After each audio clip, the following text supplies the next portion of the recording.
இன்று அவர் நம்மிடையே உரையாற்ற இருக்கும் தலைப்பு nirvana and the works in the world. பொதுவாக நிர்வாணா என்றால் நாம் என்ன புரிந்து வைத்துக் கொள்கின்றோம்? இந்த உலகத்தை முழுவதுமாக துரத்தல் என்று வழக்கமான ஒரு புரிதல் இருக்கின்றது. ஆனால் பகவான் ஸ்ரீ அரவிந்தரனுடைய அதற்கான விளக்கம் என்னவென்றால், நம்முடைய ஃபால்ஸ் செல்ஃப், பொய்யான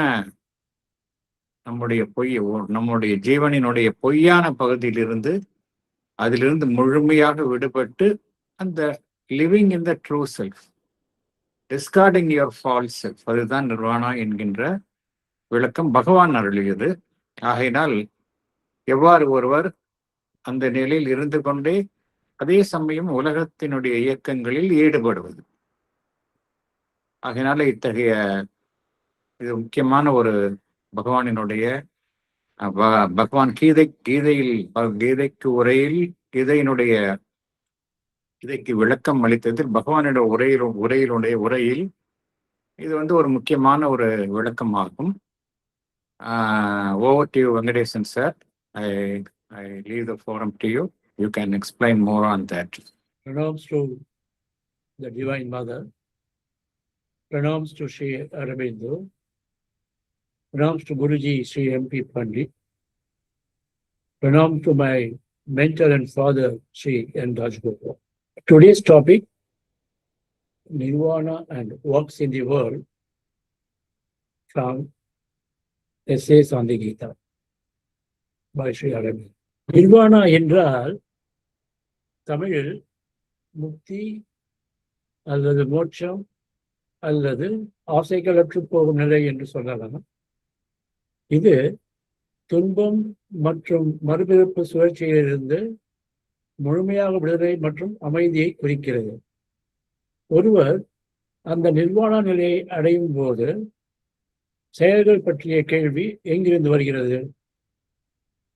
நிர்வாணா என்பது ஒரு வகையான அழிவாக, ஆளுமையின் அழிவாக, இருப்பின் அழிவாக கருதப்படுகிறது. That is extinction of personality, extinction of being. பௌத்தர்களின் nirvana நிலைக்கும் வேதாந்தங்களின் நிர்வாணா நிலைக்கும் நெருங்கிய தொடர்புடைய கீதையின் நிர்வாணா நிலை, அதில் உள்ள வேறுபாட்டை ஸ்ரீ அரவிந்தர் இங்கே சுட்டிக்காட்டுகிறார். பரவலாக விளக்கப்பட்டுள்ளபடி பௌத்த நிர்வாணா என்று சொன்னால் அங்கே நீங்கள் இல்லாமல் போய்விடுகிறீர்கள். அதன் பிறகு என்ன நடக்கிறது என்பது முக்கியமற்றது. ஏனெனில் அதற்கு எதிரான கேள்வி என்னவென்றால், நடப்பவற்றை அனுபவிக்க அங்கே யார் இருக்கிறார்கள் என்பதுதான். ஏனென்றால் அங்கே ஒருவர் இல்லாமல் ஆகிவிடுகிறார். இது பௌத்தர்களின் சித்தாந்தம். ஆகவே இது இல்லாமையில் அடையும் ஒரு உச்சநிலை. ஆனால் வேதாந்தம் மற்றும் கீதையின் நிர்வாண நிலை என்பது பிரம்ம நிர்வாணம், அதாவது பிரம்மத்தில் அடையும் நிர்வாணா, அதாவது புருஷாவின் ஒரு பகுதி பிரம்மத்தில் முழுமையாக இருப்பில் ஒன்றிணைவதாகும். இது ஒரு அழிவல்ல, மாறாக தனிமனிதன் பிரம்மத்துடன் ஒன்றிணைவதாகும். அங்கே இது தொடர்கிறது. That is, it is the merger of the partial person in the fuller being of the Brahman. Not an abolition, not an extinction, but a merger of the individual with the Brahman.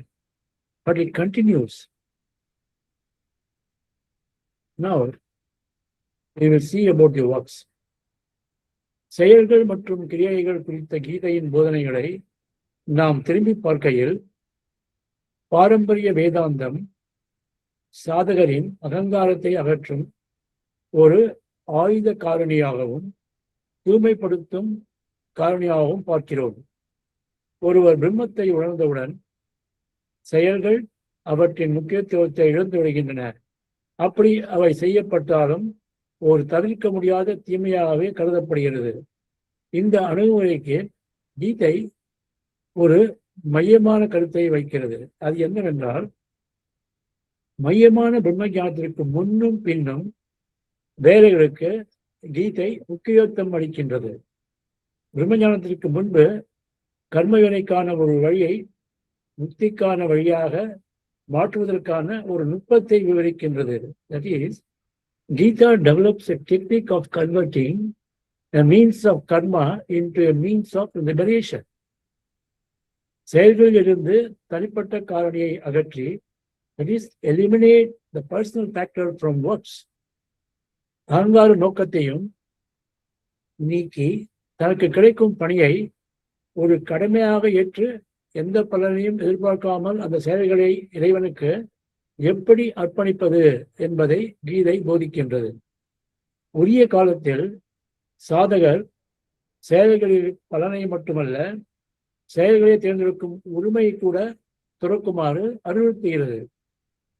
இது என்னவென்றால், தனிப்பட்ட பற்றுதல் இன்றி செயல்பட கற்றுக்கொள்வது, ஒவ்வொரு செயலையும் தூய்மையாக்கத்திற்காக பயன்படுத்துவது, that is, using the field of works for self-purification, மற்றும் அகங்கார இயக்கங்களிலிருந்து விடுபடுவது, ஆசை என்னும் அசுத்தங்களை அகற்றுவது, பின்பு சமத்துவ மனப்பான்மையை வளர்த்துக் கொள்வது ஆகியவற்றை உள்ளடக்கிய ஒரு முற்போக்கான ஒழுங்குமுறையாகும்.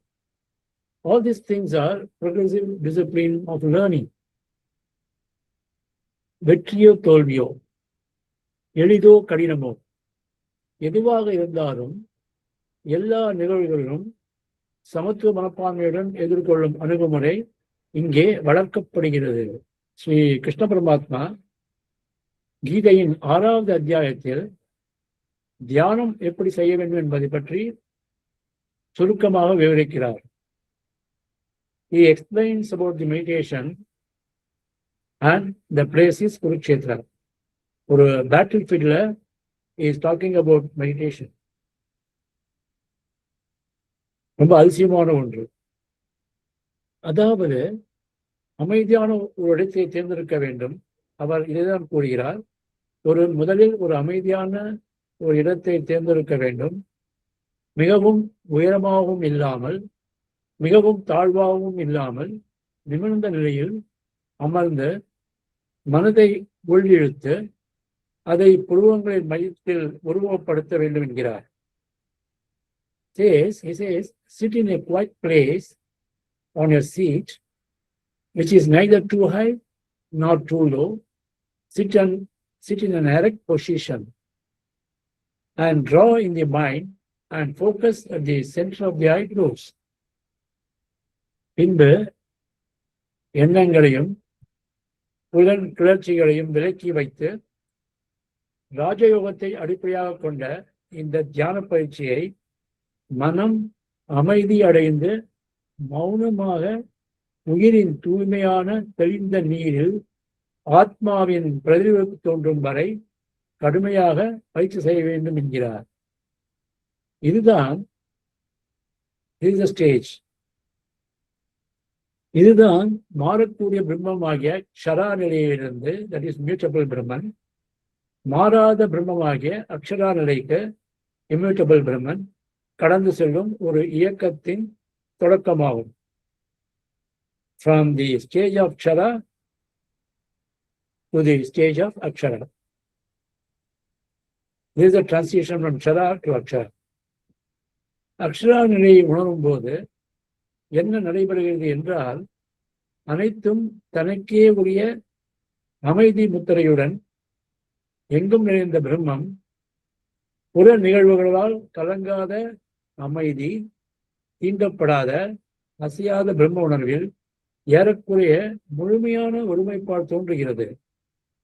What happens here is, all is a pervasive Brahman with its own stamp of peace which is not disturbed by external happenings, an almost total absorption in the Brahman consciousness, untouched, unchanging and unmoving. இந்த மாறாத உருவமற்ற மெய்யான இந்த அக்ஷராவின் அனுபவம் தர்க்க ரீதியாக பார்த்தால் செயல்களின் முடிவாக அமைய வேண்டும், அதாவது செயலற்று இருக்க வேண்டும். That is, if you see logically, this should result in termination of works. செயல்பாடு தளத்திலிருந்து விலகி முன்னோக்கிய திசையில் ஆழ்ந்து மாற்றமில்லாத பிரம்மத்தில் ஒருவர் இணைந்துவிட்டால் செயல்பாடுகள் நின்றுவிட வேண்டும். இதுவே வேதாந்தத்தின் நிலைப்பாடாகும். ஆனால் கீதை அதோடு நின்று விடுவதில்லை. அமைதி, நிர்வாணா மற்றும் ஆளுமை, பிரம்ம உணர்வில் ஒன்றிணைவதல் ஆகியவை மட்டும் இந்த மூன்று நிலை, இந்த மூன்றும், அதாவது அமைதி, நிர்வாணா மற்றும் ஆளுமை, பிரம்ம உணர்வில் ஒன்றிணைவதால் மட்டும் இது இறுதியாக நாம் எடுத்துக்கொள்ள முடியாது என்கிறது பகவத்கீதை. அக்ஷர நிலையில் ஒரு அனுபவிக்கும் அமைதி, நிர்வாண உணர்வு மற்றும் பேரின்பம் ஆகியவற்றின் அடித்தளம் தனித்தன்மையற்ற பிரம்மம் அல்லது மாறாத பிரம்மம் அனைத்தையும் கடந்து நிற்கும் புருஷோத்தமிடமே அமைந்துள்ளது என்கிறது Bhagavad Gita. That is the peace, the consciousness of nirvana, bliss that one experiences in the Akshara, has its foundation not in the impersonal Brahman, but in the transcendent Purushottama.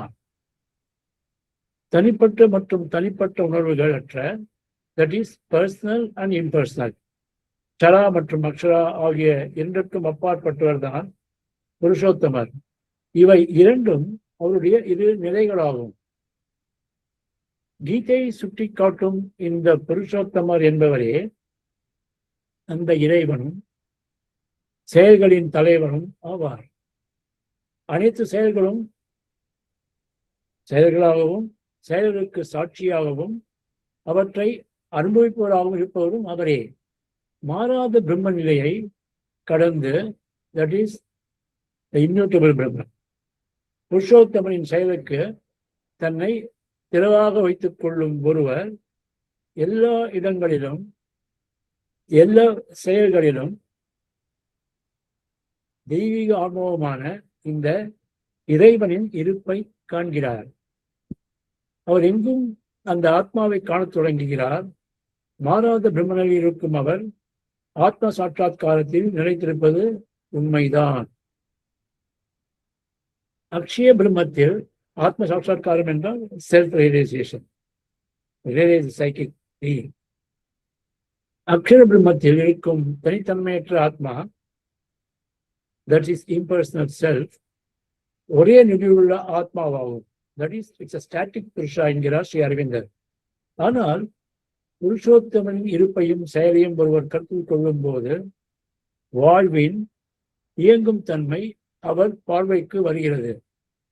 That is, the dynamic side of life comes into the field of vision when one regards the presence of an action of Purushottama. இந்த நிலையில் கீதை பக்தியை முன்வைக்கிறது.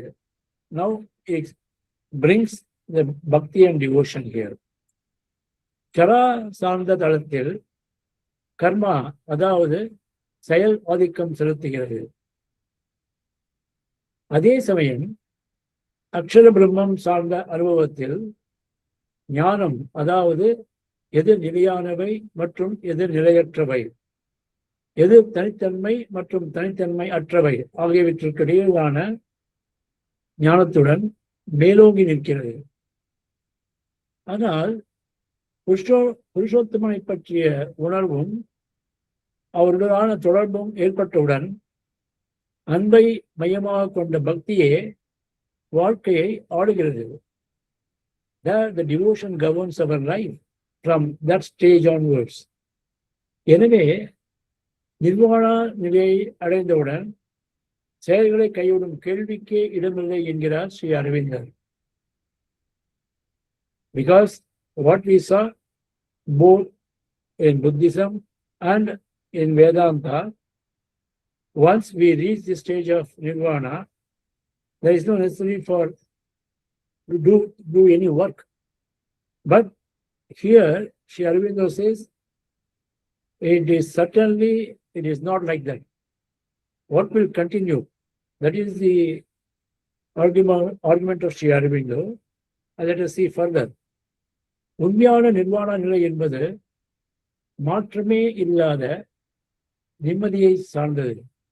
ஆனால் இதுவே இறுதி நிலை அல்ல என்கிறார் ஸ்ரீ அரவிந்தர். இந்த நிலையை அடைந்த ஒருவர் பிரபஞ்சத்தில் மட்டுமல்லாது தமது இருப்பின் உணர்ந்த நிலைகளிலும் அதீத புருஷாவின் டிரான்செண்டன்ட் புருஷா செயலுக்கு தன்னை திறவாக வைத்துக் கொள்கிறார். That is most important thing. We should be open to the transcendent Purusha. மேலும் நமது இருப்பின் உன்னத நிலைகளில் புருஷோத்தமனின் உணர்வை நாம் அனுபவிப்பது மட்டுமல்லாமல் பிரபஞ்சத்தில் விளங்கும் அதே உணர்வுடனும் அதே செயலுடனும் ஒன்றிணைந்து விடுகிறோம். We merge with the cosmos, with the universe. The feeling அந்த உணர்வில் நாம் ஒன்றிணைகிறோம். இங்கே நிர்வாண நிலை அடைந்த பிறகும் செயல்கள் எவ்வாறு தொடர்கின்றன என்பது குறித்து வாதத்தின் சுருக்கத்தை பார்ப்போம். This is the outline of the argument of how even after one reaches the stage of nirvana, works continue. ஆனால் அந்த செயல்களின் பக்தி மேலும் இறைப்பற்றின் அடிப்படையிலேயே தொடர்கிறது. No doubt works continue, but the basis is the devotion. நான் எனக்குள் இருக்கும் புருஷா வடிவில் இருக்கும் பிரம்மத்தை உணர்கிறேன். அதே வேளையில் என்னை சுற்றியுள்ள அதே பிரம்மத்தை உணர்ந்து விழித்தெழவும் நான் நிர்பந்திக்கப்படுகிறேன். பிரபஞ்சத்தில் உள்ள புருஷோத்தமரிடம் சரணடைதல் மற்றும் பக்தி செலுத்துதல் ஆகிய செயல்பாடுகளில் நாம் பங்கேற்காத வரை நமக்குள் இருக்கும் புருஷாவிடம் நாம் காட்டும் பக்தியும் சரணாகதியும் முழுமையடையாது. That's what he says. And my movement of surrender, movement of devotion to the inner Purusha is not complete unless I also participate in the movement of surrender and devotion to the Purushottama in the universe. Now, it is relevant to recall how Sri Aurobindo realized the silent mind following the instructions of Lele. All of us know about this. Anyhow, in the Katatil, this will be the correct reference. Sri Lele அளித்த அறிவுறுத்தல்களின் பின்பற்றி ஸ்ரீ அரவிந்தர் தன் மனதை அமைதிப்படுத்திய போது, இது நடந்தது பரோடாவில். அங்கே இப்போது Sri Aurobindo society அங்கே இருக்கிறது. பரோடா ஆசிரம், தி கால் Baroda ashram, Sri Aurobindo ashram. There I was there for 8 years. I used to frequent that place almost once in a week.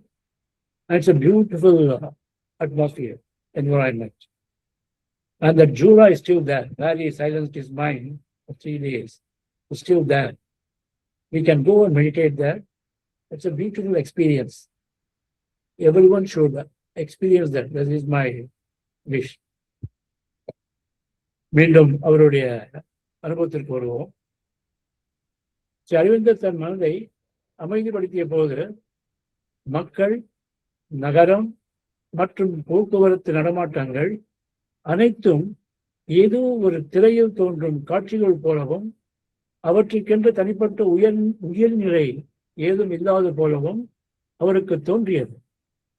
அவை அனைத்தும் நிலையற்ற பிம்பங்கள். ஆகவே அவருக்கு நிலையற்ற பிம்பங்களாகவே அவருக்கு தோன்றின.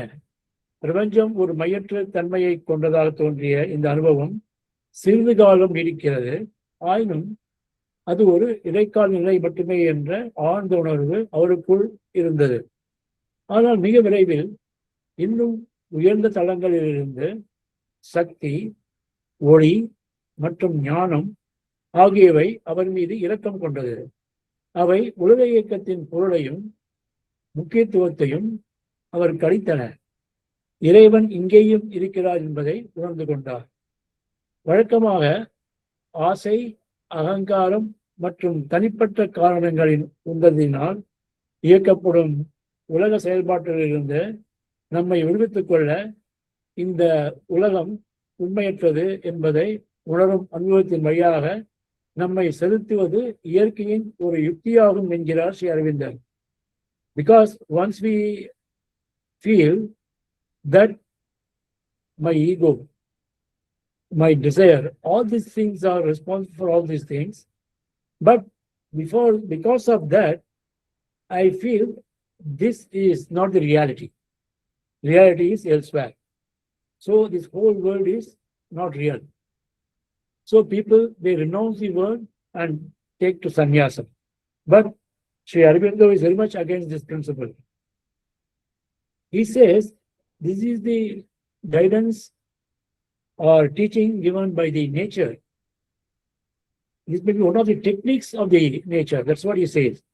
எனவே அந்த உண்மையற்ற தன்மை அல்லது மாயத்தன்மையை குறித்து உணர்வு என்பது ஒரு அவசிய கட்டமாக அமையலாம் என்கிறார். That is, it is nature's technique to break the knot by putting us through the experience of the world movement as not real. We feel that it's an illusion. நமக்கு தோன்றுவது இந்த காரணங்களினால் இந்த வேர்ல்டு உண்மை அல்ல, it's an illusion. But he says this is also the work of nature. Purposely, there's a purpose in each and everything, whatever is happening around us. That's what Sri Aurobindo says. இங்கே அன்னை கூறுவது என்னவென்றால், now we will come to the divine mother. இங்கே அன்னை கூறுவது என்னவென்றால், உலகம் உண்மையானது அல்ல அல்லது மெய்யானது அல்ல என்று கூறுவதோடு வேதாந்திகள் நின்று வருகிறார்கள். ஆனால் உலகம் நமக்கு தோன்றும் விதத்தில் உண்மையானது அல்ல என்ற முக்கியமான ஒரு கூடுதல் கருத்தை அன்னை முன்வைக்கிறார். இங்கே நமது அறியாமை, அவர் இக்னரன்ஸ், வரையறுக்கப்பட்ட புரிதல், லிமிட்டட் பெர்செப்ஷன், தனிப்பட்ட பின்னணியால் பாதிக்கப்பட்ட விருப்பெருப்பு கலந்த ஒரு பார்வை, that is to our jaundiced vision influenced by our personal background ஆகியவற்றின் காரணமாக இந்த உலகம் வெவ்வேறு மனிதர்களுக்கு வெவ்வேறு விதமாக தோன்றுகிறது என்கிறார். ஆனால் உலகம் அதன் இயல்பிலேயே என்னவாக இருக்கிறது? அது இறைவனின் ஒரு உண்மையாகும். In itself, world is truth of God. இதுதான் நன்மை கூறுவது. அவர் மேலும் கூறுகிறார், எனவே நாம் இன்னும் ஆழமாக சென்று ஆராய்ந்தால் இவ்வுலகம் தெய்வீகத்தின் அல்லது பிரம்மத்தின் வெளிப்பாடாக தன் உண்மையான தன்மையை வெளிப்படுத்துவதை காணலாம். எங்கே வெளிப்பாடு அல்லது பிரம்மத்தின் செயல்பாடு இருக்கிறதோ அங்கே இயக்கம் இருக்கிறது. எனவே எந்த ஒரு நிலையிலும் செயல்பாடுகள் தங்களின் முக்கியத்துவத்தை இழப்பதில்லை. Now,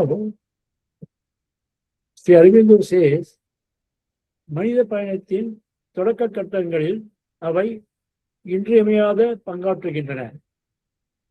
தமஸ் எனப்படும் மந்தநிலை மற்றும் உணர்வற்ற தன்மையின் பிடியிலிருந்து இன்கான்சியன்ஸ் விடுபட அவை உதவுகின்றது.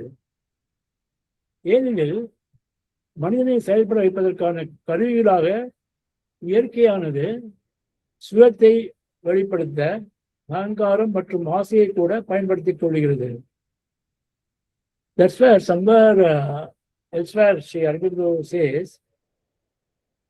this tamas, rajas, and sattva guna. From tamas to rajas helps a person to move from the tamas. No doubt, rajas is helping the person from tamas through its ego and desire, some ambition. That person wants to do something. He wants to achieve something. These are all happening because of this rajas nature. But that is not the ultimate. Beyond rajas nature, there is sattva guna. That is the ideal nature. From tamas to rajas, again, all these things are stages. From inconscience, tamas, to rajas, consciousness. From there, sattvic stage. Sattvic stage is the ideal stage, best for the mankind, but Also, he says that is a golden cage. Though it's gold, but still it's a cage. You have to go beyond that. When we just go beyond the nature, modes of nature, tamas, rajas, and sattva, then we realize our soul, realize our goal in this birth. So that should be our focus. That's why we have to be conscious always about the divine. Mother says, be conscious. Be conscious means 24/7, we should be conscious of the divine. What we may be doing, it may be office work, it may be personal work. Still, one part of our being should always think about the divine. But the work must move on. We cannot stop the work. This is the importance, what is being explained here, importance of work. We cannot stop the work at any stage. But still, it has to be done. In the background, we should think about the divine. So that whatever we do, whatever we perform, the performance of our work, everything is being done by the Paramatma only. We are only an instrument. But still, this is most important thing which Aurobindo says, all these things are being used by nature to bring the human being to the stage of beyond nature, this stage of nirvana. But that is not the final stage. That's what Bhagavad Gita also says, and Sri Aurobindo explains that. Now we continue there. சரியான கட்டத்தில் அதிர்ச்சிகள் மற்றும் வேதனைகளின் விளைவாக செயல்கள் மட்டுமே எந்த அர்த்தமும் கொண்டவை அல்ல என்பதை அவை நம்மை பிணைக்கவே செய்கின்றன என்பதை அறிகின்றோம். That's why at some point of time Arjuna asked Krishna, you says, if I do something, then I forge a karma. Better I should not do anything. He says, if you don't do that also, you forge a karma for that. If you don't fight this war, you forge a karma for that. You have to fight. Then karma, you may kill thousands of persons, but you won't forge a karma for them, because here you are doing your duty. And that duty, you are doing it in my name. That's why you won't forge any karma. இங்கே இதை நாம் பார்க்கிறோம். இங்கே சற்று அணுகுமுறை இங்கே மாறுகிறது. என்னவென்றால், செயல்கள் தொடர்ந்து செய்யப்படுகின்றன, ஆனால் அவை ஒரு மாறுபட்ட மனப்பான்மையுடன், அதாவது அர்ப்பணிப்புக்காக, காணிக்கையாக, that is complete consecration, அல்லது தனிப்பட்ட விருப்பு வெறுப்பற்ற செயல் என்னும் மனப்பான்மையுடன் மேற்கொள்ளப்படுகின்றன. Total equality. And Sri Aurobindo further says, மேலும் இத்தகைய ஒழுங்குமுறை சாதகரின் தனிப்பட்ட ஆளுமை படிப்படியாக குறைந்து மாறுவதற்கு காரணமாகிறது என்கிறார். It leads to a gradual diminution of personality of the sadhak. இப்போ இங்கே என்ன நடைபெறுகிறது என்றால், சாதகர் என்ற நிலை மறந்து அவர் ஒரு ஊடகமாக மாறுகிறார். He becomes a channel. முதலில் அமைதியும் அதைத் தொடர்ந்து நேர்மறையான பேரின்பமும், that is positive bliss. இந்த பேரின்பம் எங்கே இருந்து வருகிறது? நிர்குண பிரம்மம். இந்த நிர்குண பிரம்மம் குறித்த உணர்வை அவர் அடைகிறார். இந்த நிலையை அவர் பெறும்போது, இந்த நிலையை அடைந்தவுடன் வேதாந்தம் குறிப்பிடும் இந்த இன்பம் ஒரு நேர்மறையான பேரின்பமாகும். ஆனால் இதில் ஒன்றை நாம் கவனிக்க வேண்டும். இது தனி மனித உணர்வு தொடர்ந்து நீடித்தாலும் அது பிரம்மம் என்னும் அந்த பேராற்றல் மிக்க இருப்பிற்குள்ளேயே அமைகிறது. Because the focus continues but within the larger being of Brahman. இங்கே செயல்புரியும் உந்துதலும் தொடர்ந்து இருக்கிறது. ஏனெனில் இக்கட்டத்தை அடைந்த ஒருவர் சுயநலமான பேரின்பத்தில் நாட்டம் கொண்டிருப்பதில்லை. He is no longer concerned with selfish enjoyment of bliss, It is a costless bliss for him. There is no reason for this bliss.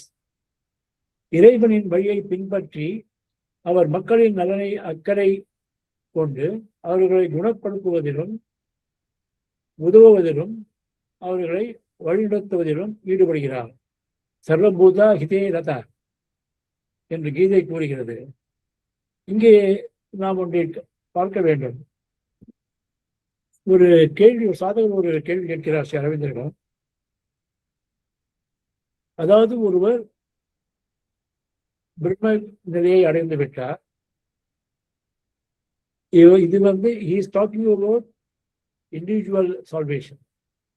அடைந்து விட்டால் அவருக்கு கர்மாவும் இல்லை, அவர் மீண்டும் பிறக்க வேண்டுமா என்பது கேள்வி. அவர் பிரம்மத்துடன் ஒன்றிணைவதால் அவருக்கு ஏன் திருப்பி வர வேண்டும் என்று இருக்கிறது? அவருக்கு கர்மா இல்லை. Why at all he should come back? That was his question. அதற்கு ஸ்ரீ அரவிந்தர் பதிலளிக்கும் போது, S, that is the choice of the soul. ஒருவர் பிரம்மஞானியாகி பிரம்மத்தை உணர்ந்து விட்டால் அங்கே அவருக்கு வேண்டுமென்றால் அவர் பிறப்பெடுக்கலாம், இல்லை என்றால் அவர் பிரம்மத்திலேயே இருந்து eternally he can be with that Brahmic consciousness. அங்கேயே இருக்கலாம். But what he says further here, though he doesn't want to come back, the soul doesn't want to come back, but there may be some compulsion from the Brahman, the Brahmic consciousness, that he has to go back to help others. For that reason only, those souls, highly realized souls, they come back for this transforming the human life into the life divine. That is the principle of integral yoga of Sri Aurobindo and the other. இதற்காகத்தான் பெரிய பெரிய ரிஷிகள், முனிவர்கள் திரும்ப திரும்ப பிறக்கிறார்கள். நம்முடைய முன்னேற்றத்திற்காக. We should realize the soul. அந்த நம்மை நல்வழிப்படுத்தி நமக்கு உதவுவதிலும் அவர்கள் நமக்கு முன்னோடியாக விளங்குகிறார்கள். So, this is what Sri Aurobindo says. It is left to the choice, soul's choice. There is no compulsion there. As long as we have the karma, this cycle will continue. We have to come and go. But always there is a pressure from inside, soul. He may be an atheist, but still, in this birth, he may be an atheist, but still, there are chances he may change. Because the change happens because of the soul inside that person, which puts pressure on him, because the soul is divine. It's a divine spark. So it will make the person to go towards the divine. Whatever may be the obstacle. We know the life history of Poet Kannadasan. Everybody knows about it. So why that has happened? Because of the soul in him. That was the reason why any person can change any time.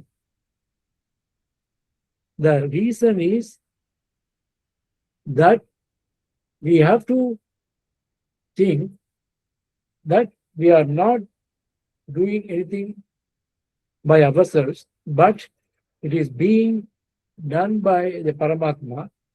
We are only his instruments. That's all. That thought should be there always in our mind. So whatever we do, இவர் இந்த நிலையை அடையும் போது பெரும் மகிழ்ச்சியுடனும் இறைவனுக்கு செய்யப்படும் மகிழ்ச்சியான காணிக்கையாகவே செய்கிறார்.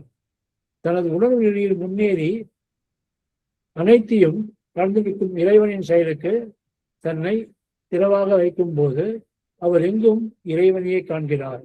When we open ourselves to the divine, we see only the divine. Here Sri Aurobindo explains, அவர் என்ன சொல்றான்னு பார்க்கிறோம். தீயவர் என நாம் கருதும் ஒருவரிடம் கூட ஆன்மீக தேடல் கொண்ட ஒருவரின் மனப்பான்மை சமத்துவமானதாகவே இருக்கும் என்பது ஸ்ரீ அரவிந்தருடைய கூற்று. அவர் அத்தகையவரை வெறுப்பதோ அல்லது இகழ்ந்து பார்ப்பதோ இல்லை. ஏனெனில் அந்த நபரின் மேற்பரப்பில் ஒரு விகாரம் மட்டுமே இருந்தாலும் அவனுக்குள் குடிக்கொண்டிருக்கும் இறைவன் இருப்பை அவர் எப்போதும் உணர்கிறார். This is what has happened to Sri Aurobindo Alipur jail. And all criminals பார்க்கிறார், எல்லாரும் கிரிமினல்ஸா பார்க்கிறார். பட் இவர் வந்து என்ன பார்க்கிறாருன்னா, I could see Vasudeva in the misused bodies of the criminals அப்படின்றார். How a person can see in a criminal Vasudeva, that shows அது யார் அப்படி பார்க்கிறாரோ அவரோட லெவலை பொறுத்தது. We have to raise our level to that level. Though Bhagavan பார்க்கிறாருன்னா that is something. We can't compare that with our stage, but still we should strive that. You have to do it. You have to try that. Always you ignore the form, because we always see the form. All this hatred, jealousy, ego, everything comes because of this form. We see the form and our ego gets hurt. Then based on that we pick up an argument and it will start like that. But if you forget the form, see the divine in that form, divine in that person, then you will see nothing except the love, the devotion to the divine. You will see only him. The same thing what Sri Krishna tells Arjuna. Arjuna, உனக்குள்ளும் நான் இருக்கிறேன் என்பதை நீ அறிவாய். நான் அந்த துரியோதனுக்குள்ளும் நான் தான் இருக்கிறேன். அதனால்தான் சொல்கிறேன், you should not kill him with hatred. If you kill him with hatred, I will be hurt. ஏன்னா அவனுக்குள் நான் இருக்கிறேன். ஒரு டியூட்டியா பண்ணு, without any hatred. Kill him with love அப்படின்ற அது impossible Rajan. Okay, if you can't kill him with love, that is possible once you raise your stage and do only as a duty. That is possible.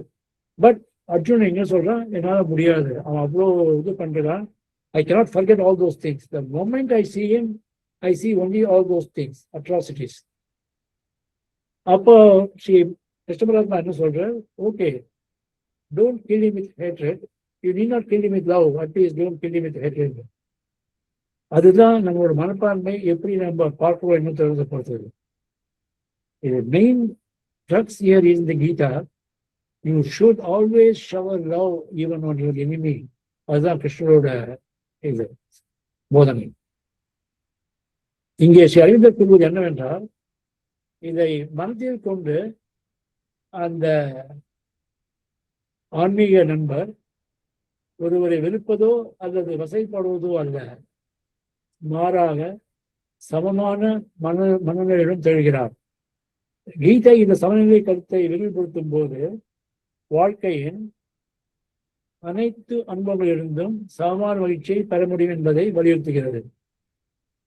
இது ரொம்ப important thing. Why? Because it says you can get this equality, this mentality of equality in all situations. அதாவது அது சொல்கிறது என்னவென்றால், இனிமையான அனுபவத்தையும் விரும்பத்தகாத அனுபவத்தையும் ஒரே மாதிரியான உணர்ச்சியற்ற சமநிலையுடன் எதிர்கொள்வது என்று இதற்கு பொருள் அல்ல என்கிறார். அது சொல்ல இல்லை கீதை, ஆனால் அது ஒரு தொடக்க நிலை மட்டுமே. இது பிகினிங்ல those who practice this equality, it's difficult for him to differentiate. அதாவது இதை வேறுபடுத்ததான் தோணும். அப்போ though he is following, he is having that mental consciousness of equality, but still இந்த இனிமையான அனுபவத்தையும் விரும்பத்தகாத அனுபவத்தையும் ஒரே மாதிரியான உணர்ச்சியற்ற, that is it's all indifference, அது பண்ண முடியாது.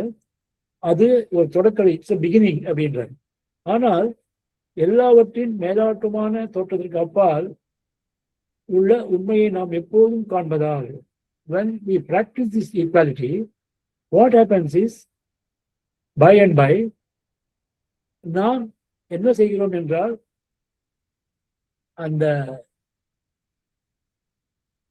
நபரிடம் இனிமையானவை அல்லது இனிமையற்றவை அல்லது கலவையானவை என அனைத்து வகையான விஷயங்களிலிருந்தும் வாழ்க்கையின் உண்மையான சுவையை கண்டறிவதே இறுதி கட்டமாகும்.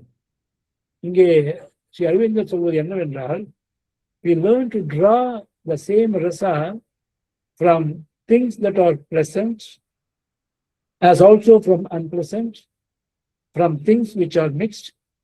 We always see behind the surface things. நம்ம அந்த சர்ஃபேஸை தாண்டி பார்க்கணும். We go beyond the surface. Then only you will be in a position to appreciate what is behind that.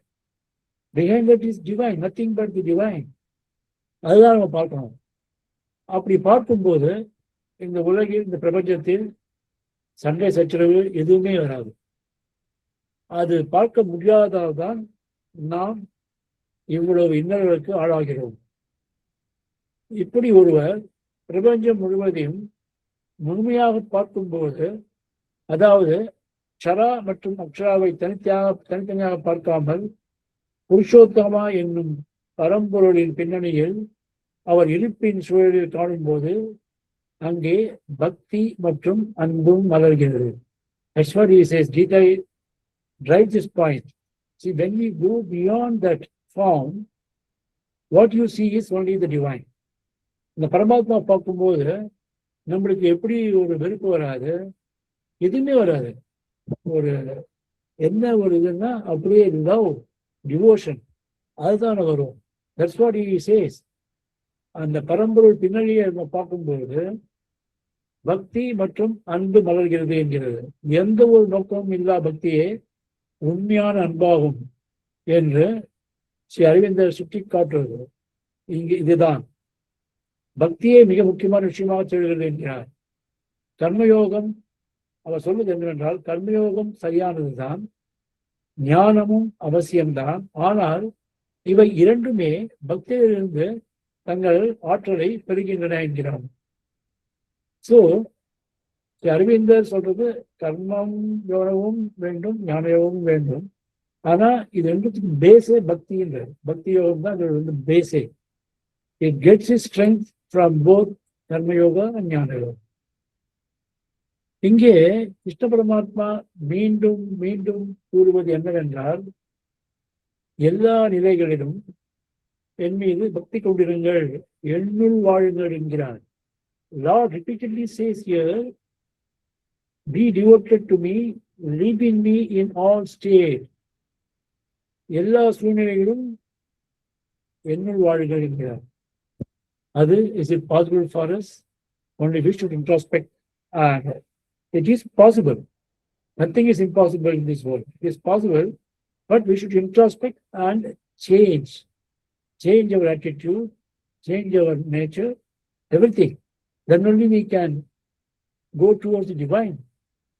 இயற்கைக்கு போக்கிற்கு மாறான திசையில் பயணித்து அதன் அனைத்து நிலைகளையும் கலந்து சொல்லும் இந்த ஒழுக்கத்தை மிகவும் கடினமானது என்று அர்ஜுனன் கூறுகிறார்.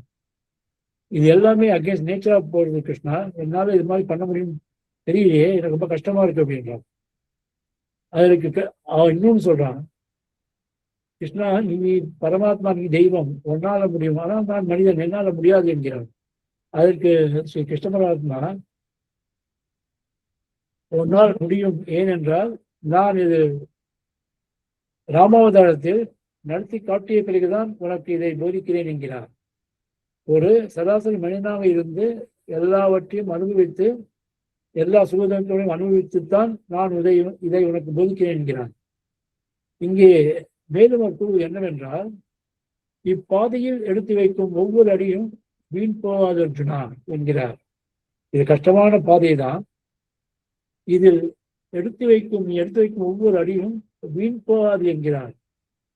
இன்னொன்று, என் பக்தன் ஒருபோதும் அழிவை அடைய மாட்டான் என்று அவர் உறுதியளிக்கிறார்.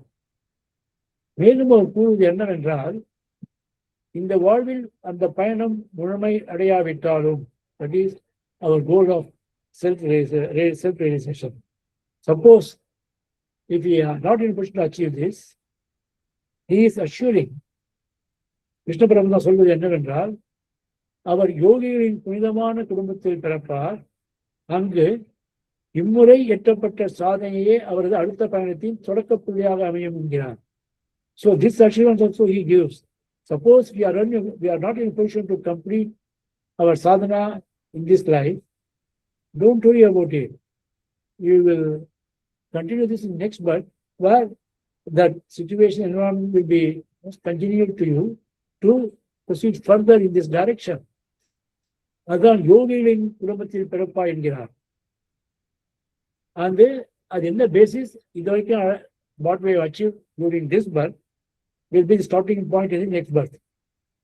மேலும் அவர் மிகப்பெரிய முக்கியமான அஷூரன்ஸ் என்னவென்றால், rather we can take it as a promise. எனது பக்தன் எவரும் அழிவதில்லை. நகி கல்யாணுக்கு கஷ்டித் துர்கத்தின் ததா கச்சதி என்று அவர் உறுதி கூறுகிறார். இந்த உன்னதமான உறுதிமொழி அன்பின் அனுபவத்திற்கான, அதாவது அன்பில் நிறையும் பக்தி, இறைவனிடமும் முழுமையான சரணாகதி மற்றும் அசைக்க முடியாத நம்பிக்கையின் பாதையின் வாசலை நம் எல்லோருக்கும் திறந்து வைக்கிறது.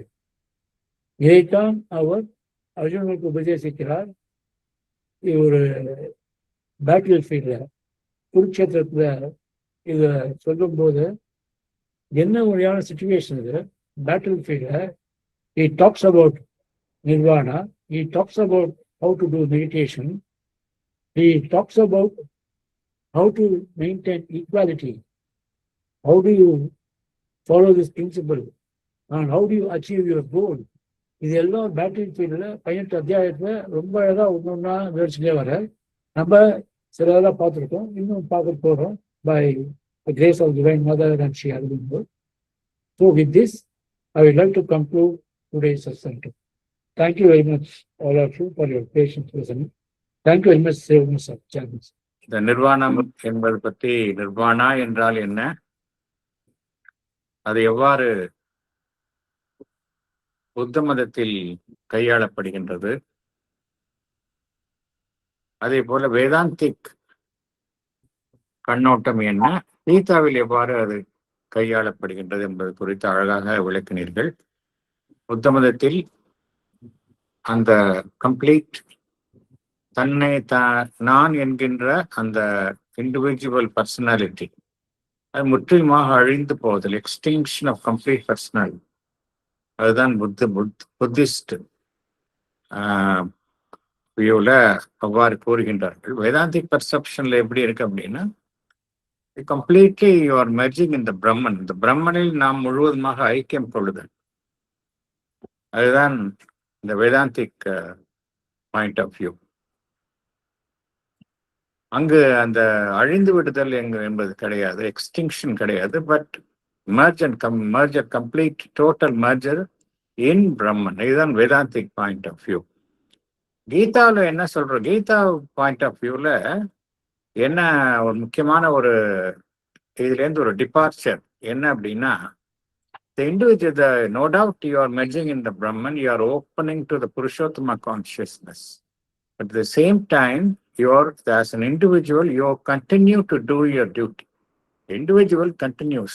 So you act. At the same time, you are opening to the Purushottama consciousness.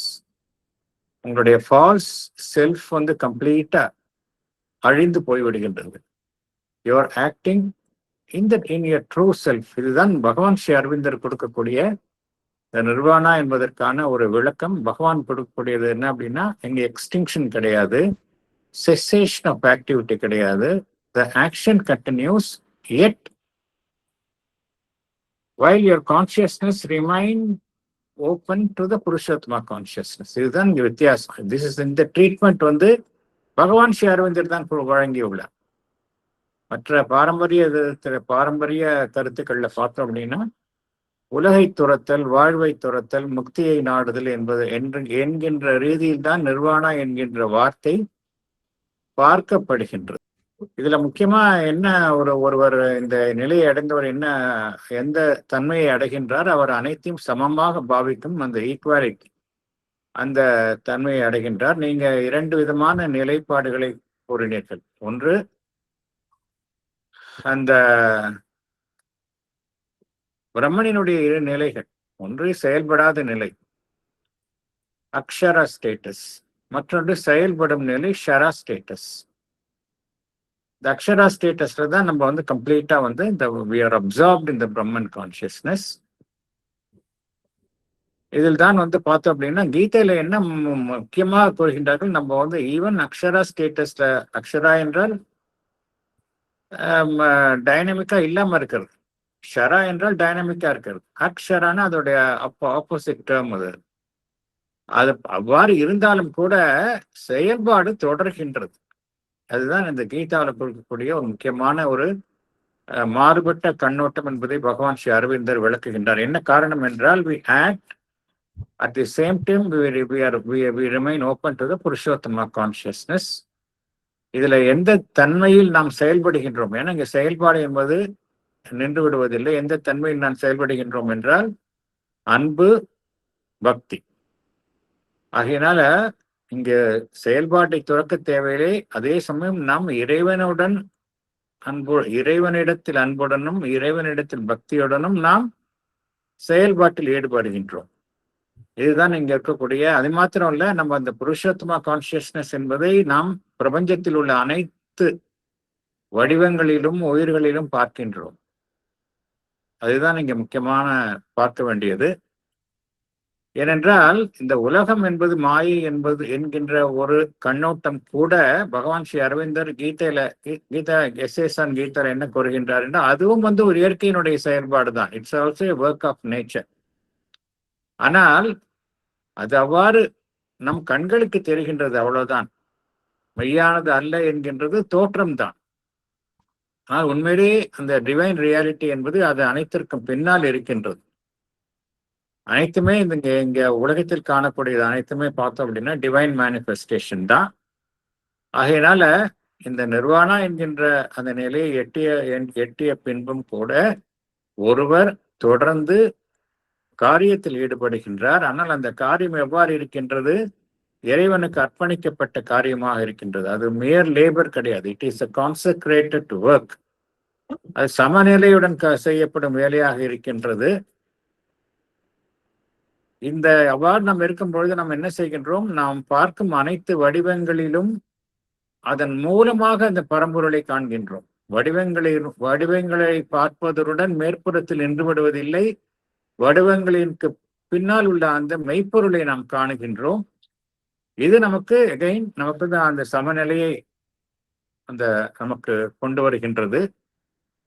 முக்கியமாக கீதையில குறித்து பகவான் குறிப்பிடுகிற என்ன குறிப்பிடுகின்றார், ஒருவருக்கு அந்த வேலையும் செய்யணும், கர்மாவும் தேவை, ஞானமும் தேவை. அது ஒருவர் பிரம்ம ஞானமும் தேவை. ஆனால் அது இதே சமயம் ஒருவருக்கு சக்தி எங்கிருந்து கிட்டுகின்றது என்றால் அவருக்கு பக்தியிலிருந்து தான் கட்டுகின்றது. அதனால்தான் நீங்க இன்டெகிரல் பூரண யோகத்துல இதனுடைய எல்லாத்து அம்சங்களினுடைய எசன்ஸ், சாராம்சமும் இங்க பூரண யோகத்துல பார்க்கிறோம். கர்மயோகா, பக்தி யோகா, ஞான யோகா அனைத்தினுடைய சாராம்சமும் எசன்ஸும் பார்க்கிறோம் இங்க. முக்கியமாக ஒரு கருத்தை நீங்கள் கூறினீர்கள், ஒருவருக்கு இதையெல்லாம் எவ்வாறு ஒருவர் எட்டுவது, ஒரு வாழ்நாளில் சாத்தியமா என்றால் இந்த வாழ்நாளில் நாம் துவங்குவது அடுத்த வாழ்நாளிலும் தொடரும். அது இந்த வாழ்நாளுடன் முடிவடைவதில்லை என்கின்ற நம்பிக்கை தரும் வார்த்தைகளுடன் நீங்கள் உங்கள் உரையை முடித்தீர்கள். மிக்க நன்றி.